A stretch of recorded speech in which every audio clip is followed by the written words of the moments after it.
తెలంగాణ కేసీఆర్ జాగీరా అంటూ ఏబిఎన్ రాధాకృష్ణ తన కొత్త పలుకులో చేసిన వ్యాఖ్యలపై బీఆర్ఎస్ శ్రేణులు అభ్యంతరం వ్యక్తం చేస్తూ ఉన్నాయి సార్. రీసెంట్గా మనం చూసాం కదా సార్, ఫోన్ ట్యాపింగ్ విషయంలో కేటీఆర్ మీద కథనాలకు మహా న్యూస్ మీద దాడి జరిగింది.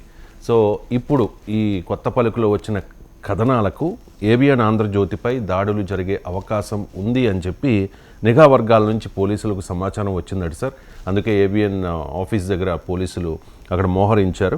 ఇక్కడ బీఆర్ఎస్ ఖబర్దార్, మీడియాపై దాడులు సహించం, రక్షణ కవచంగా మా కార్యకర్తలు నిలబడతారు, బీఆర్ఎస్ దాడులకు దిగితే టీ న్యూస్ అంతు చూస్తామంటూ భారతీయ జనతా పార్టీ రాష్ట్ర అధ్యక్షుడు రామచంద్రరావు హెచ్చరించారు అనే వార్తను ఏబిఎన్ హైలైట్ చేస్తుంది సార్. ఏంటి సార్ మీడియాపై దాడులు, ఈ పొలిటికల్ మీడియాపై దాడులు ఎవరు చేసినా కారణాలు ఏదైనా దాన్ని అభ్యంతరం చెప్పాల్సిందే, అనుమానమే లేదు. ఎందుకంటే దాడులు చేసే హక్కు ఏ పార్టీకి లేదు. నిరసనలు తెలుపుకోవచ్చు, మీరు అభ్యంతరాలు చెప్పచ్చు, దానికి ఎవరు అబ్జెక్షన్ లేదు. మీకు free media with all its limitations is better than controlled media అని జవహర్లాల్ నెహ్రూ అన్న మాటలు. సో అందువల్ల మీకు మీడియా పైన అటాక్ చేస్తాము అనే ధోరణి కరెక్ట్ కాదు. అభ్యంతరాలు మీడియా ఏంటి, ఇప్పుడు మాలాంటి రాజకీయ విశ్లేషకులు రాజకీయ విశ్లేషణ చంపుతాం, కొడతాం అంటూ రాజకీయ పార్టీలు, నేతలు, వాళ్ళ అభిమానులు బెదిరిస్తూనే ఉంటారు. సో ఎవరికైనా మీడియా, పత్రికైనా, టీవీ ఛానల్ అయినా తన అభ్యంతరం తన విశ్లేషణ ఇవ్వచ్చు. ఆ విశ్లేషణ అభ్యంతరకరంగా ఉన్నప్పుడు న్యాయ వ్యవస్థ ఉంది, ప్రక్రియ ఉంది. ప్రజాస్వామ్యంలో ప్రజల ముందు కూడా దాన్ని చూపెట్టచ్చు. ఇప్పుడు మీరు ఒక తప్పుగా రాశారనుకోండి, ప్రజల ముందే దాన్ని ఎక్స్పోజ్ చేయొచ్చు కదా, అభ్యంతరమే ఉంది. సో దానికి కౌంటర్ ఇవ్వచ్చు. ఇప్పుడు నన్ను కూడా ప్రస్తావిస్తూ రోజు ఈ ఈ కొత్త పలుకులో Radhakrishna open weekend comment with ఆర్కేలో నాపై కూడా కామెంట్ చేశాడు. ఏదో సందర్భంగా ఖలీల్ జిబ్రన్ లెబనీస్ పోయెట్ కవితను కూడా కోట్ చేస్తూ, నేను దానికి ప్యారడీ కూడా చెప్తూ నేను కూడా అన్నాను. దానికి ఒక పెద్ద కామెంట్, అనని మాటను అన్నట్లుగా చూపి ఆపై నాకుపై నిందలు వేసి అని నేను కూడా ఒక కవిత చెప్తూ కౌంటర్ ఇచ్చాడు. ఒక 4-3 లక్షల పైన చూశారు. సో కౌంటర్ ఇచ్చుకోవచ్చు ఎవరైనా.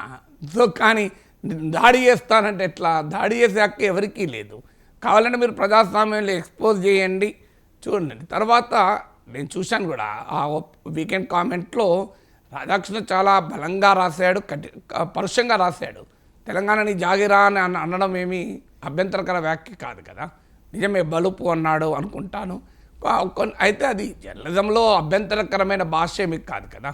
ఇప్పుడు జగదీశ్వర్ రెడ్డి బెదిరించిన తీరు కన్నా ఏబిఎన్ రాధాకృష్ణ రాసింది ఏమీ అభ్యంతరకరం కాదు.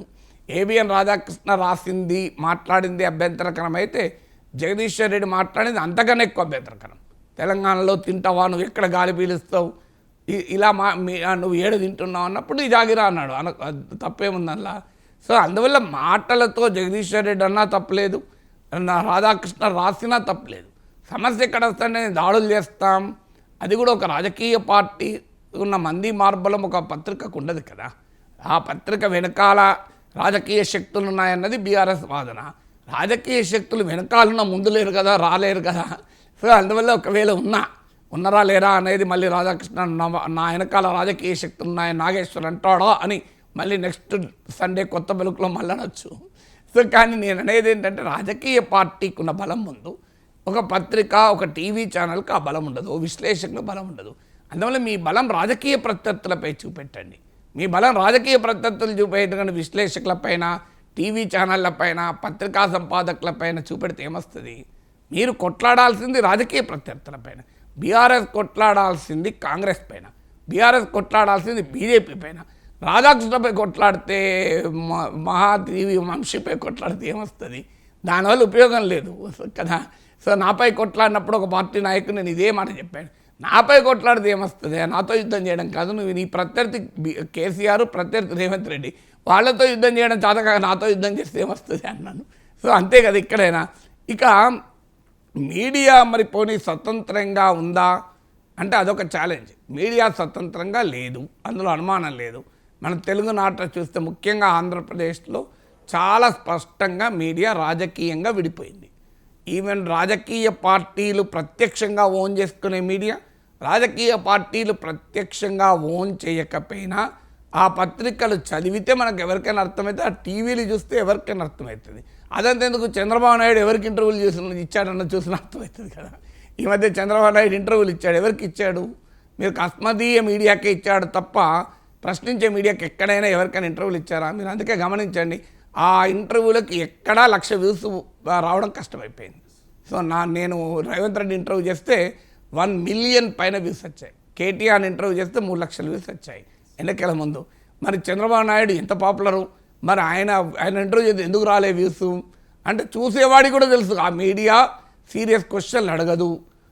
సో ఆ మీడియా క్వశ్చన్ చేయదు. దార్శనికుడు చంద్రబాబు అని చెప్పి ఇంటర్వ్యూ చేస్తే జనం చూడరు, తెలుగుదేశంలో కూడా చూడరు.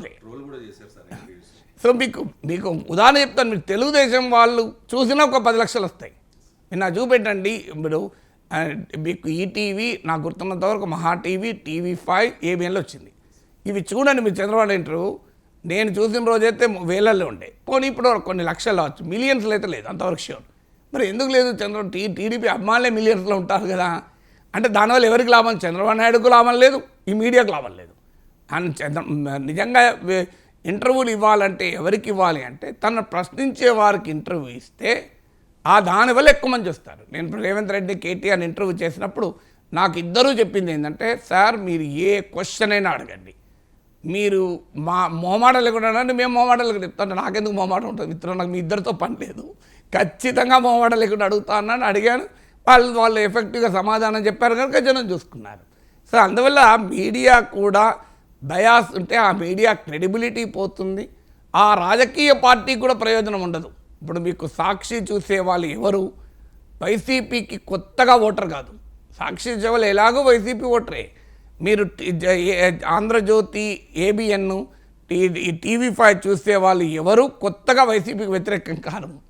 సో అందువల్ల మీకు దీనివల్ల రాజకీయ పార్టీకి ప్రయోజనం ఉండదు, ఆ మీడియాకు కూడా ప్రయోజనం ఉండదు.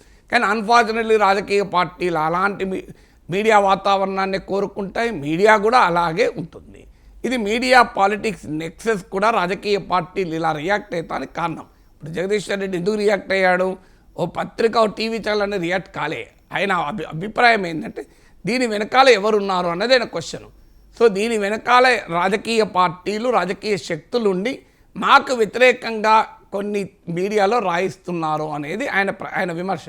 ఇంకా పచ్చిగా చెప్పాలంటే తెలుగుదేశం అనుకూల మీడియా రేవంత్ రెడ్డికి అనుకూలంగా ఇక్కడ మా పైన అటాక్ చేస్తుంది అన్నది బీఆర్ఎస్ నాయకుల బహిరంగ ఆరోపణ. నేను చెప్పేది ఏం కాదు, అది నిజమా అబద్ధమా తర్వాత సంగతి. కానీ పొలిటికల్ బయాసెస్ మళ్ళీ ఉపయోగం. మీకు ఇంకో ఇంట్రెస్టింగ్ చెప్తాను. ఇప్పుడు ABN ఆంధ్రజ్యోతికి భద్రత కల్పించింది ఎవరు? కాంగ్రెస్ ప్రభుత్వం. అండగా భద్రతగా ఉంటాం అన్నది ఎవరు? బీజేపీ నాయకత్వం. ఇది విచిత్రం కదా. సో కాంగ్రెస్ ప్రభుత్వమేమో నిఘా వర్గాల సమాచారం ఉంది మాకు అని చెప్పి ఆంధ్రజ్యోతికి ప్రోయాక్టివ్గా భద్రత కల్పిస్తోంది. మా పార్టీ కార్యకర్తలే వచ్చి మీకు భద్రతగా ఉంటారని చెప్పి బీజేపీ చెప్తోంది.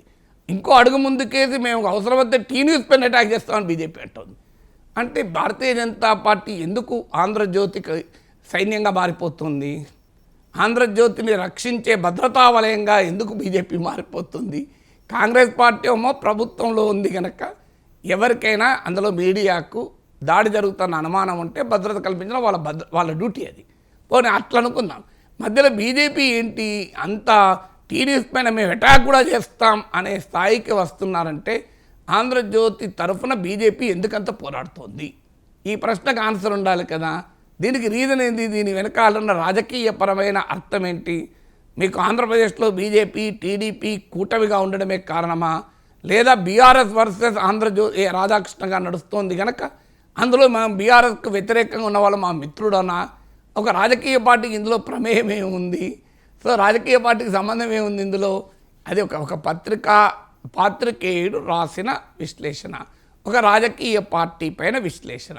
అభ్యంతరం ఉంటే ఆ రాజకీయ పార్టీకి ఉండాలి తప్ప అభ్యంతరం భారతీయ జనతా పార్టీకి ఎందుకు అనుకూలంగా ఆ రాజకీయ నాయకుడు అన్నప్పుడు అభ్యంతరం ఆ పత్రికకు ఉంటుంది, పత్రిక అన్నప్పుడు రాజకీయ నాయకునికి ఉంటుంది. మధ్యలో భారతీయ జనతా పార్టీకి ఏం సంబంధం? ఎందుకు బీజేపీ రంగంలో దిగుతోంది అంటే మీడియా రాజకీయ పార్టీల మధ్య పెనవేసుకున్న బాంధవ్యం ఎలా ఉంటుంది అనేదానికి ఇది ఉదాహరణ కదా. అంటే ఒకే మీడియా ఒక రాష్ట్రంలో ఒక పార్టీ ప్రేమిస్తుంది ఒక పత్రికను, ఇంకో రాష్ట్రంలో ఇంకో పార్టీ ప్రేమిస్తుంది, కేంద్రంలో ఒక పార్టీ ప్రేమిస్తుంది. ఎన్ని ప్రేమాయణాలు అనేది దీన్ని బట్టి అర్థమవుతుంది కదా.